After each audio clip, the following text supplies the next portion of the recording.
persecution has increased. మరి శ్రమ కూడా విస్తరించింది. The Lord said it will happen. ప్రభు అన్నాడు జరుగుతుంది. False teaching has increased. అబద్ధ బోధ విస్తరించింది. How many deceivers are deceiving the masses today in the name of Jesus Christ? ఎంతమంది మోసకాలు యేసు ప్రభు నామములో గుంపుల జన సమూహాన్ని మోసం చేస్తున్నారు. Brother, sister, సోదర సోదరి, apostasy is taking place. భ్రష్టత్వం జరుగుతా ఉన్నది. That's another sign. అది ఇంకొక సూచన.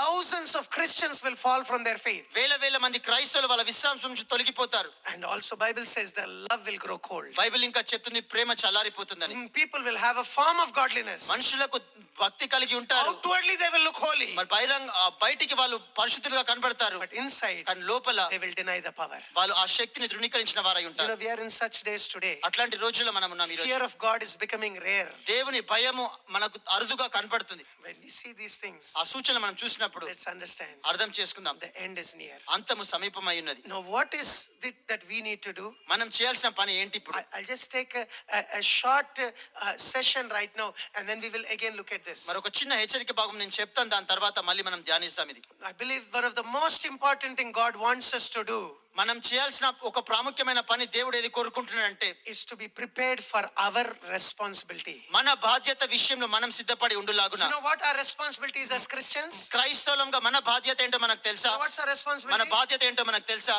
Our responsibility is మన బాధ్యత ఏంటంటే we are to be the light of the world. మనం ఈ లోకానికి వెలుగుగా ఉండనై We ఉన్నాం. are to be the salt of the earth. మనం ఈ భూమికి ఉప్పులాగా ఉండాల్సిన పరిస్థితి. In these last ఈ days, చివరి రోజులలో as the devil is planning to rule the whole world, మరి సాతాను లోకమంతా పరిపాలన చేయాలని కోరుతున్న సమయంలో, as the end is drawing ఈ near, అంతము సమీపిస్తున్న సమయాలలో we Christians have a job. క్రైస్తవులకు మనకు ఒక పని ఉన్నది. It is through us అది మన ద్వారా God wants the gospel to reach everybody. సువార్త ప్రతి ఒక్కరికి అందాలని దేవుడు కోరుకుంటున్నాడు. Amen.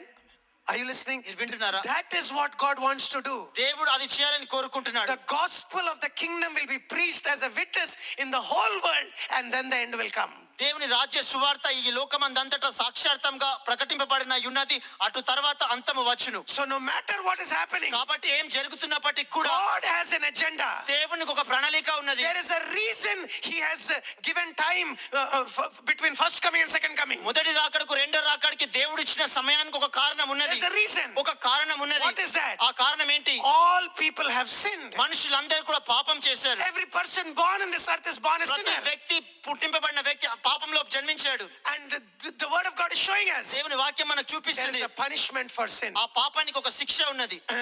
And the wages of sin is a lake of fire. పాపానికి వచ్చే జీతము మరణం, అగ్నిగుండము. You know what God wants? దేవుడు ఏం కోరుకుంటున్నాడు He తెలుసా? does not want man to go to hell. మనిషి ఆ నరకానికి వెళ్ళొద్దని దేవుడు కోరుకుంటున్నాడు. He loves us. ఆయన మనల్ని ప్రేమిస్తున్నాడు. He came and died for our sin. ఆయన వచ్చి మన పాపాల కొరకు చనిపోయాడు. And in the end of this age, మరి ఈ యుగ అంతంలో he wants the gospel to reach everybody. సువార్త అందరికి అందాలని కోరుకుంటున్నాడు. Peter says the same thing. పేతురు అదే విషయం చెప్తున్నాడు. He says God is not slow concerning his promise. దేవుడు తన వాగ్దానం గురించి ఆలస్యం చేయువాడు కాడు.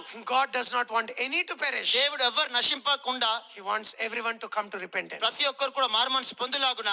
That is what God is giving this world time. మరి దేవుడు అందుకనే ఈ లోకానికి సమయం ఇస్తున్నాడు. Everyone should come to repentance. ప్రతి ఒక్కరు కూడా మారుమనసుకు రావాలి. Everyone should get a chance. ప్రతి ఒక్కరికి అవకాశం దొరుకులాగున. That is the reason the world has time. మరి లోకం ఇంకా సమయం ఉన్నదంటే అది కారణమై ఉన్నది. Child of God, దేవుని బిడ్డ, this is our responsibility.